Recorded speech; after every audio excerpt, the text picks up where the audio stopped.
खुलुमबाय आंनि बड'लेण्ड नांगौ इउट्युब चेनेलाव नोंथांमोन गासैखौ बरायग्रोनानै लाबाय। आङो दिनैहाय लाबोनो सानदों माखासे बर'नि दैदेनगिरि बा UPPL आव थानाय दा बिटिआर सरकाराव जे बिबान लानानै दा सालायबाय थानाय माखासे मानसिफोरा माखासे इउटुबारफोरखौहाय सांग्रां होबाय थानाय वार्निं होबाय थानाय बेबायदिखौ जोङो नुबाय थादों। माखासे ससियेल मिडियायावहाय बिथांमोननि बा गावसिनि जे बाथ्राखौ लाबोनानै जे गावसोरखौ माखासे असनमान होनाय बायदि आरो गावसिनि गोरोन्थिफोरखौ बोदला बोदला बुंबाय थानायनि थाखाय बिथांमोनहा दिनै लाजिनायनि गेजेरजोंहाय माखासे इउटुबारफोरखौ आरो माखासे ससियेल मिडियायाव फैनाय माखासे मानसिफोरखौहाय दिनै वार्निं होनाय बायदि थ्रेटनिं होनाय बायदि बे बाथ्राखौ बिथांमोनहा बुंगासिनो दङ। बे बाथ्राखौनो लानानै आङो दिनैहाय नोंथांमोननि गेजेराव लाबोबाय। आङो थाम्बनेइलाव होदों बिना गयारी, रनजित बसुमतारी बिथांमोननि बाथ्रा लानानै दिनै बिथांमोनहा ससियेल मिडियायाव फैनाय माखासे मानसिफोरखौहाय बुंदों आरो बिना गयारीयाथ' डाइरेक्ट बिथाङा बुंदों गेरेमसा बसुमतारी फंबाया दे डाइरेक्ट नाम लानानै डाइरेक्ट फंबाया असनमान होगासिनो दङ। बेखौनो दिनै बिथांमोनहा बुंगासिनो दङ जे गावसोरखौ रायै गावसोरखौ ससियेल मिडियायावहाय बुङै भिउस बारायनानै लादों आरो साबस्क्राइबार बारायनानै दिनै थाखा खामायगासिनो दङ होननानै बिथांमोनहा दिनै बुंदों। थारमानि बिथांमोननि बुंनाय बायदिब्ला दिनै बेफोरबायदि डाइरेक्ट असनमान होनानै सिरि स्राय दोननानै गावसिनि गोरोन्थिफोरखौ बोदलानानै जेन' बुंनो हानायनि जेन' रावहाबो केपासिटि थाया, गिनानै सरकाराव थानाय मानसिफोरखौ गिनांगौ बेबायदि साननायजों लोगोसे बिथांमोनहा बे बाथ्राखौ बुंदों जानो हागौ। आरो दिनैहाय आङो बे भिडिअखौ मानि थाखाय लाबोनाय जादों रायजो राजाफोर, दिनै आंनि बे भिडिअखौ लाबोनायनि मेन उद्देश्यआनो जादों दिनैहाय ससियेल मिडियायाव दिनै बे बाथ्राफोरखौ मानो बुंनो थाखाय गोनां जादों बे बाथ्राखौ आं नोंथांमोननि गेजेरावहाय माखासे भिडिअ क्लिप लाबोनायनि गेजेरजों आङो दिनैहाय नोंथांमोननि गेजेराव बे भिडिअखौ लाबोबाय। सिगांनि भिडिअफोरखौ नोंथांमोनहा जेरैहाय अनसायनायनि गेजेरजोंहाय नायबाय आरो मोजां कमेन्ट खालामहरबाय आरो सासे सानैयाथ' बेबायदिनो सोरखौबा हाग्रामाखौ सोंखारियोब्ला प्रमद बर'नि खि मोनजादों होनो आरो सोरबाया प्रमद बर'खौ सोंखारियोब्ला सोरबा हाग्रामा महिलारिनि खि मोनजादों होननानै गोबां मानसिफ्रानो बुंदों। नाथाय रावनिबो थाखाय खि मोनजायाखै आरो जोङो पावारनि गांनायनि थाखाय जोङो बेबायदि बाथ्राखौ जोङो बुङाखै। जों नुनाय हिसाबै जोंबो बुजिनाय हिसाबै जोंबो सिगांनिफ्रायनो जे गासै मुभमेन्टफोरावहाय लोगो लाफोनाय बे समावनो जोङो दंजोबो हिसाबै जोंहाबो बुंनो हानायनि जोंहाबो राइट दङ। माखासे मानसिफ्राथ' दैदेनगिरिफ्राथ' बुंबावदों बे माखासे इउटुबारफ्रा बर'नि थै गैया होननानै। बर'नि थै दंखायसो दिनैहाय बिथांमोननि गोरोन्थिफोरखौहाय मोजां लामाजों जेन' दैदेनलाङो बे बाथ्राफोरखौ लानानै थांखि आरो बिथांखिखौ लानानै दिनै ससियेल मिडियायाव फैनो गोनां जादों रायजो राजाफोर। दिनै बेखौनो लानानै नोंथांमोननि गेजेरावहाय माखासे बाथ्राखौ लानानै आङो नोंथांमोननि गेजेराव लाबोबाय। दिनैहाय आङो गाहायाव होदों आबसुआ UPPL सरकारनिफ्राय देरसिन, मानि थाखाय देरसिन बे बाथ्राखौबो आङो दिनै भिडिअनि गेजेरजों लाबोगोन। आरो दिपेन बर'आ आबसुनि खामानि मावाखै, बिथाङा UPPL एजेन्ट खामानिखौसो मावगासिनो दङ होननानै जे आङो थाम्बनेइलाव बा बेनाराव होदों बे बाथ्राखौबो नोंथांमोननि गेजेरावहाय भिडिअ क्लिपनि गेजेरजों आङो दिनै बेखेवनानै होगोन। रायजो राजाफोर जुदि गोरोन्थि जादोंब्ला नोंथांमोनहा कमेन्ट खालामहर आरो जुदि मोजां जादोंब्ला जोङो बिथांमोननि बेबायदि भुल गोरोन्थिफोरखौ बोदला लाबोनानै जोङो बिथांमोनखौ सिद्दा खालामनायनि मोनसे बिथांखिखौ जोङो लागासिनो दङ। रायजो राजाफोर जेन' जोंनि बर' हारिनि गेजेराव जेन' गोजोन थासारि जायो। नोंथांमोनहा फारि मोनथामसो भिडिअ क्लिपखौहाय खोनासंनानै लाग्रोदो। सावरायनाया जायाखैमोन आरो दिनै जों बेखौ खालामबाय। 2 बोसोर जाबाय 2020-27 जानुवारिनि उनाव बिटिआर सुक्तिया दासिम आरो गोबां दफाया 60% दफाया दिनै मावफुंजाबाय, माखासे दफाफ्रा मावफुंजाबावनांगौ दङ। दा बे बेलायाव दिनैनि सावरायनायनि गेजेरजों जिफोर दफाफ्रा मावफुंजाबाय आरो जिफोर दफाफ्रा मावफुंजाबावनांगौ दङ बिनि सायाव दिनै बयबो मतामतखौ सावरायनानै लाग्रोनि। थौदो बिदिब्ला रायलायलांसै। नोंसिनि न'खरनि जेल मा नाम मोनथाय? जेमसन नार्जारि जेमसन नार्जारिया दिनैहाय जेलावहाय दंहैयो बिनि बारै माबा मोनसे खबरफोर गनायनि बारै खबर मोनदों नामा मादै खबरखौलाय मोनाखै जेबो मोनाखै आं मोनला हामगौ मोनबाय थासै आङो आरो फिसाखौबो आं गजानो लुबैबाय थिखोनानो जोंहा मावनो गैले बोराय बुरैसै जोङो मावनानै जानोबो हालिया बिनि थाखाय आं गाबनो गोसोखां फिसाखौनो आङो सानै गाहाम फिसा थैनाय बिबो थैनायनि समान जाबाय सासेयाबो थैबाय दा बेनिखायनो आङो जा गोसोखाङो आं फिसालाखौनो जोंखौ सोर फुसिबावनाय होननानैहाय गोसोखांबाय थायो आङो जेलनिफ्राय बे मादैनि फिसाज्लाया मालाबाफोर फन हरबाय बायदों नामा ओरैनो रायलायनो मोनदों नामा फन हरनायालाय हरबाय मालाबा मालाबा हरनो फंबायनो ओमफ्राय आं खोनानो मोना दा बियो बाहेरा ओंखारनो बाहेरायाव थाङो बेयाव मालाबा हरनांबाय बे समाव आं फिसाजो रायलायहरनोबो मोना नै दाखालि खेबसेल' आं रायलायहरनो मोनदों मा होनहरदों सोंहरदों गनायनि एसे माबाफोर खोनादोंना खोनाखै आफा होनना सोंहरदोंमोन आं गनायाखौथ' जेबो खोनाखै निउसाव नुयो आरो दाखालि क'क्राझारावहाय मिथिं जादों होनदोंमोन माबोरै जाखो बियो रायलायनायफ्राबा होननानै बुंहरदों फिसालाया आंजों बिनि बारै आरोबाव दा जोंनि एरियायावहाय सासे आफादनिनो दैदेनगिरि दङमोन लाइमुथि एरियायावहाय बेवहाय बे नोंसोरनि समस्थिनिनो EM रन्जित बसुमतारी जायखौ बुङो जों बिआर फेरेंगा बिथाङाबो सानसे समाव बर' हारिनि थाखाय नांदोंमोन दिनै BTCनि सासे EM जाबाय नोंसोरनि न'आव मालाबाफोर बिदिनो खबर लाफैफेरनाय गोसो दङ नामा मादै गैया आंनि न'आवथ' फैनानै बियो खेबसेबो खबर लाफैयाखै खबर लाफैयोला आरो जोबोद मोजां मोनगौ आं रंजागौबो आङो दिनैसिमबो गैया खबर लानायनि ओमफ्राय आरो दा मादैनि फिसाज्ला सासेया बे देरसिनमोन नामा सासे गावथारजादों होननाया गावथारजानाया दुइसिन बयनिबो दुइसिनमोन बियो गेजेरमोन आरोखि ओमफ्राय बियो ओरैनो बबे जायगायाव गावथारजाया बियो आवदाङाव बै आवदाङावहाय बिनि एरियाया हरैनो थायोमोन दा बिसोर जायफ्रा आफादनि बर' हारिनि थाखाय नांनानै बिथांमोना गावथारजानाय बा मुंख्लं जानायफोर बिसोरनि थाखाय दिनै इन्डिया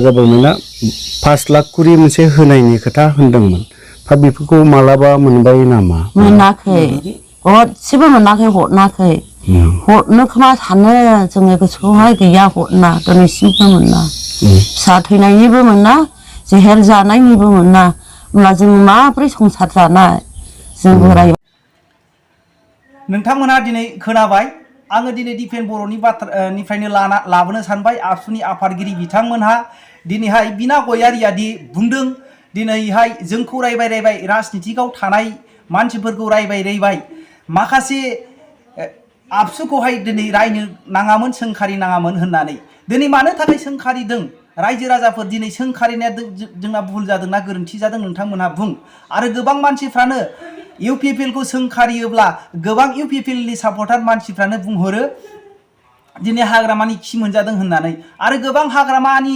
माखासे गोरोन्थिफोरखौ बोदलानानै बुङोब्ला बिथांमोनखौ रिप्लाइ होफिनोब्ला गोबां मानसिफ्रानो बुङो UPPL हाग्रामानि बर'नि खि मोनजादों होननानै दिनै रावनिबो खि मोनजायाखै रायजो राजाफोर दिनै आङो UPPL जे सरकार दायनि सिगांनो नै बावैसो सिगांनिफ्राय आङो जे UPPL जोंहाय आङो सोरबा बुंनो हागौ बिबान मोनैनि थाखाय दुखु मोनदों नाथाय बिबाना दासिमबो लायोमोनब्ला मास मोनसेनि सिगाङावबो आंनि थाखाय दङमोन रायजो राजाफोर नाथाय आङो दिनै बिटिआर सुक्तिखौ गोजोननाय गैयिनि थाखाय आङो मैला फोनांनो सानाखै बिनि थाखायनो आङो दिनै निउट्रेलाव दङ दिनै आङो 4 बोसोरसो BPF सरकारजों खामानि मावबोनाय हिसाबै आङो बिथांमोननि मुथि गुथिखौबो आङो एसेब्लाबो आङो मिथिगौ मानो होनोब्ला सासे हिनजाव गोदानखौहाय सासे मानसिनि बेबहारखौ मिथिनोब्ला सासे दान मोनथामल' नांगौ होननानै सिखा गोदाना सानथाम आरो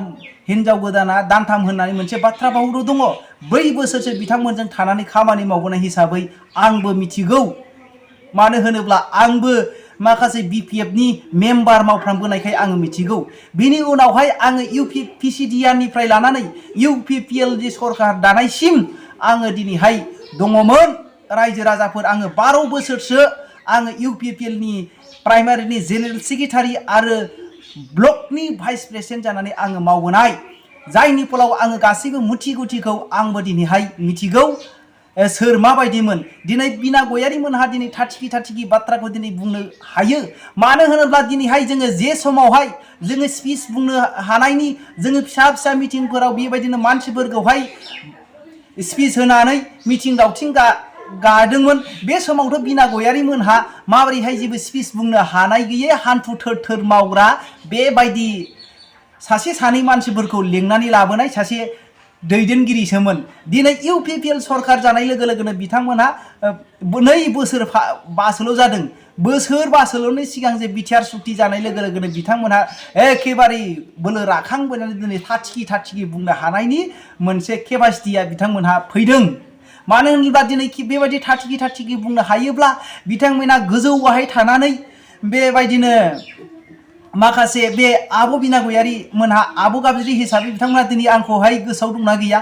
आब' बिना गयारि मोनहा दिनै दिनैहाय थाथिखि बाथ्रा बुंनो हानायनि केपासिटिया मानि थाखाय जादों?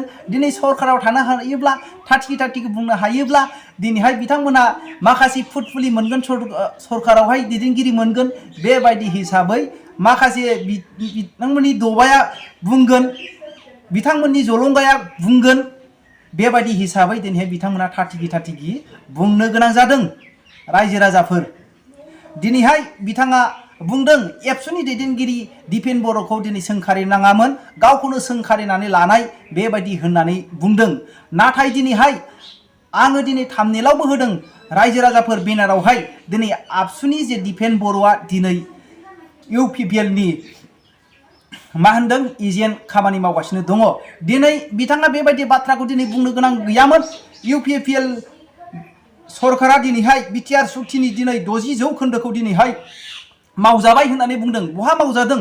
दिनै मुंख्लंनि सासेबो मानसिफ्रा दिनैहाय साबसे मानसिनो दिनै बिथांमोनहा दिनै अनसुंथाइ होनो हागो। साबसे इन्डिपेन्डनो 12,000 जन मानसिफोरनो दिनै 4,000 मानसिनो बिथांमोनहा दिनै अनसुंथाइ होनो हादों। आरो साबसे मानसिनि जेलनिफ्राय गखो आरो साबसे मानसिफोरनि केसा फोजोबजाखो दिनैहाय रायजो राजाफोर गासैबो मिथिगौ। रायजो राजाफोर दिनै मोनसेबो केसानो जोबाखै आरो साबसेबो इन्डिपियानो दिनैहाय जेलनिफ्राय गवाखै। आरो दिनैहाय माखासे मुंख्लंफोरानो दिनैहाय गोबां मानसिफ्रानो दिनैहाय अनसुंथाइखौ मोनाखै। बोरै दिपेन बर'आ बुंनो हाखो 60%आ मावजाबाय? आरो सिमा बारायनायनि खामानिया दिनै सिमायानो दिनै फिक्स जायाखै। दिनै सिमा बारायनायफोरनि खामानि आरो दिनै बिटिआर सुक्तिनि दिनै खामानिया दिनै 60% मावजाबाय होननानै दिनै बोरै बुंनो हाखो दिपेन बर'आ? बेखौनो जोङो दिनैहाय UPPL नि एजेन्ट होनाब्ला मा होनांगौ? रायजो राजाफोर नोंथांमोनहा कमेन्ट खालामहर। दिनै बिथांमोनहा बेबायदिनो मावगासिनो दङ होननो हागौ। दिनै 60% बेबायदि बाथ्रा बुंनायावसो जोङो दिनैहाय दिपेन बर'खौहाय जों एजेन्ट बुंनो गोनां जादों। दिनै जोङो रावबो आबसुखौ सोंखारियाखै, जों सोंखारियाखै। दिनै दिपेन बर'खौ जे सोंखारियोब्लानो जोङो आबसुखौ सोंखारिनाय बेबायदि बाथ्रा नङा। दिनै आङो सिगांनि भिडिअ'आवबो बुंदों दिनै खमसे खम दैदेनगिरिफोर जे बोसोरबासो दैदेनगिरिफोरजोंहाय एक्सपिरियेन्स लानानै माखासे गियान लानानै थाफानानै दिनैहाय मावनो गोनां सासे मानसिमोन दिनै एक्सपिरियेन्स गैयै सासे दिपेन बर'आ होननानै जोङो बुङो। रायजो राजाफोर दिनै बिथांमोननि गोरोन्थिफोरखौ जोङो बुंनाया दिनै जोङो सांग्रांथि जानांगौ। दिनै जोङो बिना गयारि बायदि आरो सोरबा रनजित बसुमतारिमोनजों जोङो सोंखारि जानांगौ, बियो जोबोद गोरोन्थि। रायजो राजाफोर दिनै जोंखौ सानदों बिथांमोननि गोरोन्थिफोरखौहाय बोदला बुंनायनि जाहोनावहाय बिथांमोनहा दिनैहाय जोंखौ बेबायदि माखासे वार्निं टाइप होनायजों सोंखारिनाय टाइप होनायजों लाजिनांनानै थाथों, गिनानै थाथों बेबायदि सानदों। नाथाय बिथांमोना दिनै आवलायनानै लागासिनोसो दङ। रायजो राजाफोर बिथांमोना दिनै मावख'नो हाया मोनगासिनो दङ, लाजिगासिनो दङ। दिनैहाय रनजित बसुमतारि मोनहा गावसिनि खामानिखौ मावख'नो हायाखै। दिनै संकसनिफ्रायहाय माखासे मानसिफोरा माब्रैथाय बिथांमोनहा गुस जानानै मावदोंना मादों जोङो बेखौसो बुंनो गोनां जागोन। गोबां बेबायदिनो गङिया दैनिफ्राय गोबां बिदिनो ट्रेक्टर दिनैहाय बाला अन्थाइ बोखांगासिनो दङ आरो दिनै संकसनिफ्राय अन्थाइ बोखांगासिनो दङ बिथाङा बेबायदि गोबाङै साननैसोनि सिगां जे रायमना सेन्ट्रेल रेन्ज साम्फान रेन्ज बेवहाय गोबांथार साल बिफां जोङो उथायनो हादों दिनैहाय नायदो रनजित बसुमतारीमोन बेबायदि भुल गोरोन्थिफोरखौ बुंनाया दिनै जोङो सोंखारि जानांगौ जोङो दिनैहाय बिथांमोनजों वार्निं होजानांगौ बे जोबोद गोरोन्थि रायजो राजाफोर बिथांमोना दिनै लाजिदोंसो लाजिनायनि गेजेरजों दिनै ससियेल मिडियायावहाय दिनै बिथांमोनहा बेबायदि बाथ्राखौ बुंनो गोनां जादों रायजो राजाफोर दिनैहाय बेसेन गैयै माखासे दैदेनगिरिफोरनि बाथ्रा बुंनायनि जाहोनाव जोङो दिनै बिथांमोननि गोरोन्थिफोरखौ बुंनायनि थाखाय बिथांमोना दिनै बेबायदि बाथ्राखौ बुंनो गोनां जादों दिनैहाय दिपेन बर'आ दिनै आबसुनि खामानिखौ मावनांगौ दिनै आङो लास्ट जे गाहायनि जे बेनारावबो होदों जे दिनै एबसुआ UPPLनि देरसिन होननानै बुंदों दिनै आबसुआ UPPLनि माखासे गोरोन्थिफोरखौहाय खोन्थायै दिनै आबसुआ लिडिं खालामनांगौ दिनैहाय माखासे UPPLनि बुंनो गोनां खामानिफोरखौसो बाथ्राफोरखौसो दिनै दिपेन बर'आ बुंलाबाय थानायखौसो जोङो नुदों जायनि फलाव जोङो दिनै दिपेन बर'खौ दिनै UPPLनि एजेन्ट बुंनो गोनां जादों रायजो राजाफोर आबसुआ माब्लाबाबो सोलायजाया आबसुआ आबसुयैनो थाबाय थागोन जेब्लानाखि मुलुग संसारावहाय बर' हारिया थांनानै थागोन आबसुआ थाबाय थागोन नाथाय UPPL सरकारा नै गाबोनबो बायनो हागौ समफोरबो बायनो हागौ BPF सरकाराबो बायनो हागौ जोबस्रांलांनो हागौ दिनै दुलाराय बर' फरायसा आफादा आबसुयैनो आबसु थाबाय थागोन बेनि थाखायनो दिनै UPPL सरकारनिफ्राय बिटिआर सरकारा बायलांनो हागौ नाथाय आबसुआ माब्लाबाबो बायलाङा बिनि थाखायनो जोंनि आबसुआ देरसिन जोङो आबसुखौ जोङो सोंखारियाखै जोङो दिपेन बर'नि माखासे भुलफोरखौसो मावनो रोङै माखासे खामानिफोरखौसो जोङो सोंखारिनायजों लोगोसे दिन्थिनायजों लोगोसे जेन' सिद्दा जायो बिथांमोना जेन' बर' हारिनि थाखाय मोजां खामानिखौ मावो बेबायदि हिसाबै जोङो ससियेल मिडियायाव दिनै बुंगासिनो दङ रायजो राजाफोर दिनै एथ'खिनियावनो बुंनानै आङो दोनथ'बाय जै बर' हारिनि जै